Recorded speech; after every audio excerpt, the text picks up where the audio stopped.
Hello, my name is Michael O'Keefe, aka The Movie Wist. If you enjoy this interview and want to hear more top-notch film industry conversations, please press the thumbs up, subscribe to this channel, and hit the bell to stay in the know. Number 12. Part Gamera Greatest Hits album, part Star Wars ripoff, and all batshit crazy and weak. We have Gamera Super Monster, a movie that does not need to be seen or even exist, but here I am talking about it. In the early 80s, a failed Gamera reboot happened, which laid the groundwork to nothing, and is mostly recycled footage of the most exciting moments from the previous films, all laid out for no particular reason. The story that we do get is a kid teaming up with space ladies who show off horrible effects with their moves, thus the most exciting moments are the recycled footage, which is embarrassingly relied upon and used. Everything about this is weird, stupid, and pointless. The Star Wars moment comes when we see something so obviously a Star Destroyer in space to morph into a shot of a train in space because I have no idea why. Number 11.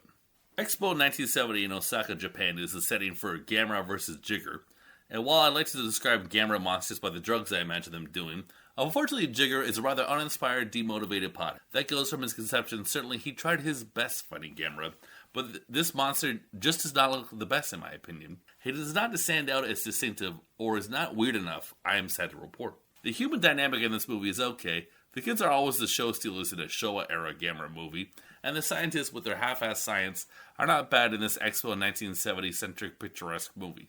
This is near the end for the first round of Gamera movies, and it does feel like whatever steam there was seems to be running out, and if this series is any indication of kaiju fatigue, seems like a reasonable emotion from the audience at the time. Number 10. Godzilla fought Hedorah, aka the Smog Monster, in the early 70s, so Gamera has to fight his own environmentally conscious monster named Vigra, which was, to an extent, an interesting trend to see in the film industry. I believe movies in general should not be preachy, as it alienates the audience. However, that is not to shy away from good content.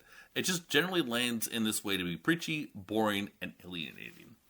While it is funny to know that kaiju movies took a stance on anything at all, that is the problem inherent with this indie subgenre in my opinion. These movies take some life out of the monster brawls to make a political point. I definitely prefer the look of Hedorah over Zigra, but Zigra does certainly look pretty cool. So as far as Gamera foes go, it's top tier while matching the aesthetic of the previously laid down ones. So this one is sort of problematic to me, but in an interesting way. Number 9. Gamera the Brave is a return to the Showa-era style, which is focusing on children as the main characters, because in this period, Gamera liked everyone, but preferred children just a little more.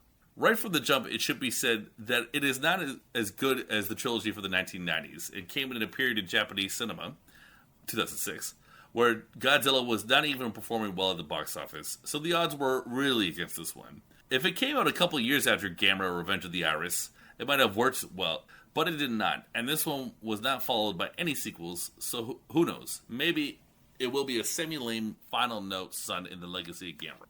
That being said, I like the young child who leads this movie, even if I do not love the change of direction from the 1990s. The enemy monster, while not great, is not the worst thing ever, so all in all, this is not the lamest thing ever. Number 8. Guron is one weird-ass monster that we get here in Gamera vs. Guron. He is definitely taking some exotic space drugs, as this one eventually takes place on another planet, and also has the most violent moment of the Showa era. Poor Space Gyaos gets chopped up for dinner.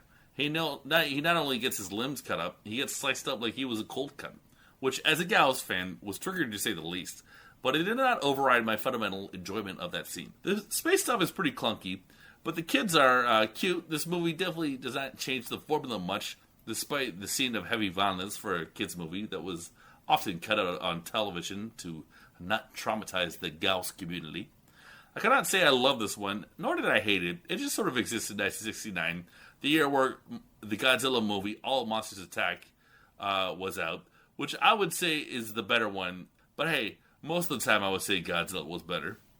Number 7.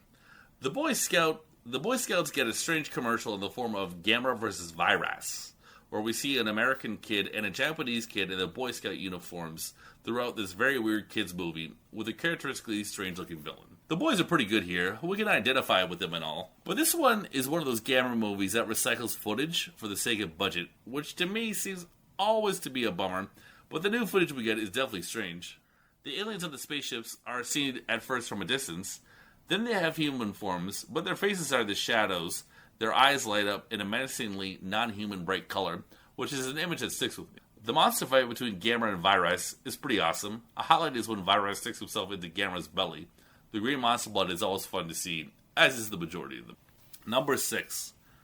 The first feelings I had while watching every movie in the Showa era of the Gamera movies is that they are a notch beneath Godzilla movies in this period. However, I think that is too easy to say, and a comprehensive take on the series is worthwhile. The design of the monsters and subtle differences are interesting to see, and it says something about the Japanese film industry at the time. So let us start with Gamera, the first one in the series, and like the first Godzilla movie, is shot in black and white. We get the origin story here. The fire-breathing flying turtle's birthplace is the north of Canada. The first scenes of the movie give us a slightly unfortunate take on Inuit culture, but sadly, this is typical of the 1960s. The first movie is a solid start. It gives us the emphasis of crazy kids who are Gamera obsessed and become the focus. There is also no enemy monster. Gamera is the baddie here, who ends up getting blasted to Mars. In the end, a journey that is cut off soon. Number 5. Gamera vs. Barugon starts with the space pod Gamera is trapped in getting knocked down, sending the fire-breathing turtle back to Earth. Thankfully continuing this weirdo series with the introduction of a new monster. There is a lot of, in fact, too much of indigenous stuff like the original King Kong movie, and this movie, running just over 100 minutes, suffers from over-exposition as fans of Japanese monster movies, though the human stuff is the weakest. Barugon is a cool-looking enemy monster. He's basically a crocodile dragon, and the rainbow he shoots out is a great moment in the movie. He basically looks like a Godzilla villain who smoked meth, and is more frustrated because of his grungy lifestyle. While the energy in this movie gets zapped, there's another cut worth looking for called War of the Monsters, which cuts out 12 minutes of the boring dialogue scenes, making for a leaner and meaner tripfest. Number 4. Gauss is most definitely my favorite Gamera enemy, making Gamera vs. Gauss to be my favorite Showa-era Gamera film, because, I mean, come on. He's a giant monster vampire. Can it conceivably get much cooler? Gauss looks like a total weenie, who would be willing to fight dirty, and although he returns only one more time in this period, that is one more time than anyone else, making him the most iconic enemy. I think the idea of a conceited, strange-looking creature who has supernatural abilities is relatable for kids. They must know one kid like that in school who stands out and lets everybody know that too. If Paragon looks like a meth head, then Gauss is definitely a cokehead. He may have a problem, but it is a high-end one that not everyone can afford, and he is rubbing it in your face for his on-screen duration. Number 3. The monster seen in Gamera Attack of the Legion was originally going to be seen in the Showa era, but it is cool to see an original monster in the High Sea era, which is something Godzilla did a bit during the High Sea era too. We did not need a rehash of all the old foes, especially for Gamera, and Legion is a formidable foe, as humanity and Gamera need to be craftier, as a head-on assault will not work. Legion is just way too overpowering. I love the visuals of this movie. A lot of it comes down to Legion's weirdness and the distinct 90s vibe we get from this. When it comes to pop culture, the 90s truly was a second wave of the 70s excellence. It is safe to say that. While you may not have grown up with the High Sea era monster movies, this one is proof that we should all love the 90s like we love the 70s. And while the movie is not quite as good as the first movie in the trilogy, it is only a small notch downwards. Number 2. Gamera sort of becomes like what Superman is in Batman vs. Superman Dawn of Justice, in the final film in the High Sea trilogy, which is called Gamera Revenge of Iris. A movie that is better than the second, but not as good as the first. Basically, a young girl whose family got killed by Gamera when he was going through an apartment building has her hatred be fed up by a parasitic monster who becomes a kaiju angel of death in the finale of the trilogy. This trope makes sense for an individual, but of course, Gamera, like Superman, is a fighter for humanity, not against it. But I found the young girl gets more of a pass than Batflick, so while in that movie it was over the top, in this movie it is pretty grounded. All of the human stuff is secondary to the kaiju. That just looks cooler than the monster named Legion, in my opinion. And while Gauss remains the ultimate, this movie is the last great Gamera movie that we will perhaps ever see. Number 1. My favorite Gamera movie ever is Gamera Guardian of the Universe. I love that this is less kid-centric. I love that there are multiple Gausses.